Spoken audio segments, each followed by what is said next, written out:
Bonjour Rémi. Bonjour. Alors vous êtes le cofondateur de Termite Factory. Termite Factory, qu'est-ce que c'est ? Alors c'est un studio de création transmédia. Alors je vais expliquer ce que c'est, mais avant peut-être d'expliquer ce qu'on fait, ce qui serait bien c'est de comprendre pourquoi on a créé ce studio. On est 4 cofondateurs. Donc le studio est composé également de Nicolas Mitric, qui est auteur de bande dessinée. Alors je dis auteur, c'est auteur complet, dessinateur, illustrateur et coloriste. D'Olivier Perru, qui est romancier et auteur de bande dessinée aussi, et de Sylvain Dos Santos, qui est notamment le créateur de Basque Up, avec Tony Parker, qui est un dessin animé qui est diffusé sur Disney XD et M6. L'idée, ça a été de se dire, aujourd'hui nous avons des compétences chacun dans nos cœurs de métier qui vont être l'écriture de jeux vidéo, l'écriture de films, l'écriture d'animation pour la télé, l'écriture de dessins animés ou de romans. Et si on se mettait tous ensemble, et si on essayait d'imaginer des univers et des histoires qui pourraient s'adapter à tous ces supports. Alors quand je dis s'adapter, ça ne veut pas dire qu'on crée une histoire, qu'on la prend et qu'on la développe de la même manière sur tous les supports. C'est-à-dire qu'en amont, on la pense pour différents supports, que ce soit la bande dessinée, le film, peut-être le jeu vidéo également. Exactement, c'est exactement ça l'idée. Et c'est réfléchir à la fois au développement de l'univers complexe, c'est-à-dire on ne prend pas une seule et même histoire et on ne la développe pas sur tous les supports.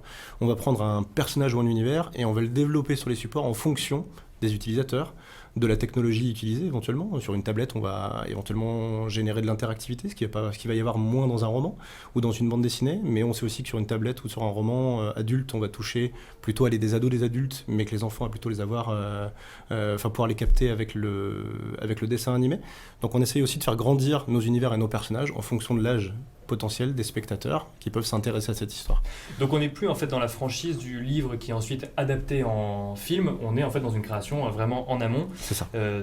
Sur tous ces différents supports. Un mot sur le business model, en fait vous le vendez directement aux clients finaux ou vous passez ensuite par d'autres studios Alors en fait c'est variable, là on est une jeune société, donc la première version qu'on a choisie, la première expérience qu'on a choisi de vivre, et on la vit aujourd'hui jusqu'à ce soir minuit d'ailleurs, c'est l'expérience du crowdfunding. Donc on a lancé un roman qui est la première pierre angulaire d'un nouvel univers qui va s'appeler Dari l'Ouvre-Monde, qui est un roman ado-adulte qui va être décliné par la suite probablement en jeu de société, en bande dessinée. On a déjà des propositions. Donc là, on est directement, on va dire en B2C, on s'adresse directement au consommateur final et au lecteur. L'intérêt pour nous, c'est surtout de créer une communauté, de montrer ce qu'on sait faire, de toucher des gens, de les intéresser, pour pouvoir ensuite développer l'univers, l'ouvrir comme on a envie de le faire. Et là, pour le coup, non, on s'adjoindra très certainement les conseils, les services et même probablement l'association de sociétés qui savent le faire et avec lesquelles on pourra coproduire nos univers. Donc si on veut participer à l'aventure Termite Factory, c'est jusqu'à ce soir minuit, c'est ça, ce soir minuit sur Ulule, ça s'appelle Dari l'Ouvre-Monde. Alors pour info, la petite anecdote, parce qu'on en est assez fiers, on avait un objectif de 10 000 € pour ce roman, pour qu'il puisse exister.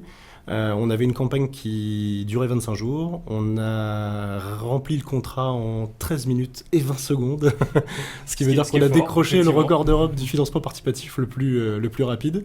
Et aujourd'hui, juste avant que j'arrive en plateau, je crois qu'on était à quelque chose comme 53 000 €. Donc ça veut dire que l'univers a pu toucher des gens. Ça veut dire qu'il y a un vrai potentiel sur le développement de cet univers. On a encore une fois déjà des propositions pour la bande dessinée. On est en train de discuter d'un anime, donc peut-être un film, on espère. En tout cas, c'est l'objectif.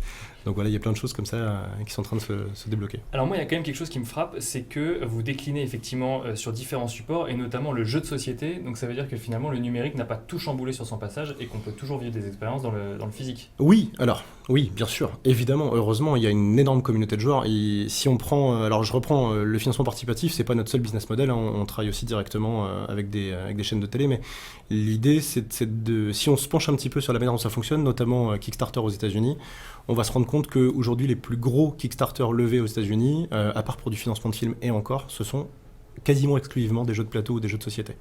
Donc il y a une énorme communauté de joueurs, il y a de moins en moins de magasins qui permettent à la fois de conseiller et de vendre ces jeux.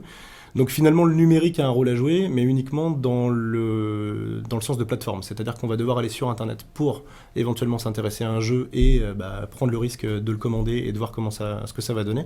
Mais non, il y a une énorme communauté de joueurs. Aujourd'hui, il y a beaucoup de gens qui se réunissent, qui font du jeu de rôle, qui font beaucoup de choses comme ça, qui lisent des romans, qui sortent. Ouais. Stéphane, Rodolphe, cette nouvelle façon de concevoir les histoires transmédia dès le début et ensuite de les décliner, c'est aussi ça l'évolution du cinéma ?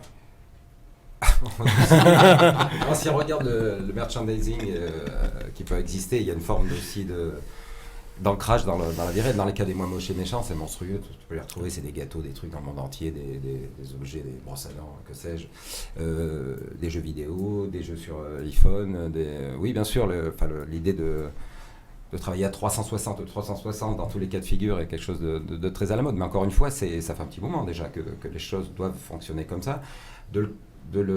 Vraiment de l'imaginer au tout début, au départ, pour que ça fonctionne bien, c'est une forme de pari, parce que en général, les choses se déclinaient plus en disant, en attendant d'avoir un gros succès pour en faire un truc qui va dans tous les sens. Mais là, l'idée de le prendre au départ, bien sûr.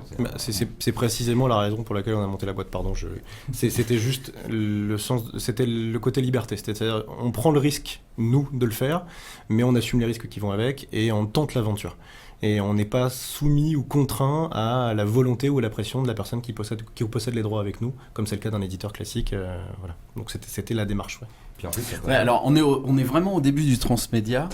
Il faut imaginer que, par exemple, les objets connectés, donc on vous parle partout des objets connectés, les objets connectés vont pouvoir interagir avec des histoires. Alors ça veut dire, bon, je prends des trucs simples, les gamins vont pouvoir jouer avec des jouets qui vont déclencher des séances, mais vous allez aussi avoir des lunettes de réalité augmentée qui vont permettre d'avoir des actions, voire de partager des choses à distance avec d'autres. Vous allez avoir, je pense à une start-up française par exemple, qui fait de la littérature érotique, mais qui en même temps développe des dildonics qui vont être connectés à ce que vous lisez pour avoir des interactions. Voilà, c'est des choses comme ça qui sont en train de se préparer et donc ils vont un peu révolutionner la manière dont on va accéder à ces médias. Et aujourd'hui, nous on est dans un projet européen qui s'appelle Eurotransmédia pour essayer justement d'évaluer toutes les pistes avec d'autres partenaires européens. Alors messieurs, je vous propose maintenant d'accueillir Pierre Chavannes pour le clin d'œil de la semaine.